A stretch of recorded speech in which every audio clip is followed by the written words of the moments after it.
ভাইয়েরা আমার বোনেরা তোমার কি অবস্থা সবার? এশিয়া কাপে শ্রীলঙ্কার ফাউন্ডেশনের টার্গেট আমি যাব জোহর মার্কেট। বাংলাদেশ জিতে না সিরিজ, এটা হলো বদ্দাহাট ব্রিজ। অবশেষে দীর্ঘ প্রতীক্ষার পর আমি এসে গেলাম মার্কেটের ভিতরে। চারপাশে অনেক ধুলাবালি, তার উপর অনেক গলি, গলির ভিতর অনেক ভিড় হয়ে গেলাম আমি ক্ষীর। আমার বন্ধু অনেক লফর, মার্কেটের সুন্দর সুন্দর কাপড় পরে রাখলাম আমি শুজ, এই দুইটা কাপড় করলাম আমি চুজ। আপনাদের সবাইকে সালাম। অবশেষে আমি কাপড় নিলাম, মার্কেটের এখন নাম বাজার। কাপড় নিলাম 2000। বাহিরে অনেক গরম, ব্লগ বানাতে লাগে সরম।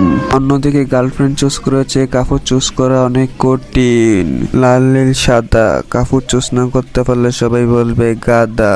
এইদিকে লাগে আমার অনেক গরম, কাপড় দামাদামি করতে লাগে আমার সরম। বৃষ্টি হলে রাস্তায় থাকে অনেক কাদা, অবশেষে পছন্দ করলাম একটা সাদা। একদিকে কাপড় চুজ করা আমার পেশা, আর অন্যদিকে